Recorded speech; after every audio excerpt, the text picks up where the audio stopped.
Hello viewers, welcome back to our channel.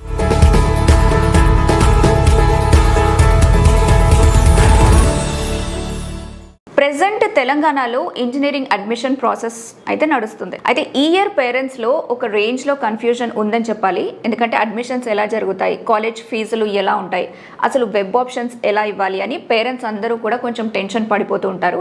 So అసలు ఈ year parents అంతలా ఎందుకు కన్ఫ్యూజ్ అవుతున్నారు, దానికి రీజన్స్ ఏంటి అనేది ఈ వీడియోలో చాలా సింపుల్ గా తెలుసుకుందాం. సో పేరెంట్స్ కన్ఫ్యూజన్ కి మెయిన్ రీజన్స్ ఏంటి అనేది మనం ఒకసారి చూద్దాం. ఫస్ట్ వచ్చేసి ఫీ స్ట్రక్చర్ కన్ఫ్యూజన్ అనమాట. ఇయర్ చాలా ప్రైవేట్ ఇంజనీరింగ్ కాలేజెస్ లో ఫీజులని పెంచే ప్రపోజల్స్ ఆల్రెడీ వచ్చాయి. సో ఏ కాలేజ్ ఫీజు ఎంత ఉందో క్లారిటీ లేకపోవడం పేరెంట్స్ కి ఒక పెద్ద హెడేక్ అని చెప్పాలి. సో ఏ కాలేజ్ లో పిల్లల్ని జాయిన్ చేస్తే బడ్జెట్ లో అవుతుంది అనేది అర్థం కాక ఎక్కువగా ఆలోచించేస్తూ ఉంటారు. కొత్త బ్రాంచెస్, పాత బ్రాంచెస్. ఒకప్పుడు మెకానికల్, ఈసీఈ, సిఎస్సి అంటే కొంతవరకు క్లారిటీ ఉండేది. కానీ ఇప్పుడు ఏమవుతుంది, సిఎస్సి లోనే AI, data science, cyber security, అలాగే మెషిన్ లెర్నింగ్, ఇలా చాలా సబ్ బ్రాంచ్ ఆప్షన్స్ వచ్చేసాయి. అసలు కోర్ సిఎస్సి బెటరా లేకపోతే ఈ కొత్త ఆర్టిఫిషియల్ ఇంటెలిజెన్స్ బ్రాంచ్ లని ట్రస్ట్ చేయొచ్చా అని పేరెంట్స్ అండ్ స్టూడెంట్స్ కూడా చాలా కన్ఫ్యూజ్ అవుతున్నారు. నెక్స్ట్ వెబ్ ఆప్షన్స్ లో వచ్చే మిస్టేక్స్. ఫస్ట్ ఫేజ్ లో వెబ్ ఆప్షన్స్ ఇచ్చేటప్పుడు చాలా మంది ర్యాంక్ కి ఈక్వల్ గా ఉండే కాలేజీలు పెట్టకుండా అక్కడ తప్పు చేస్తుంటారు. సో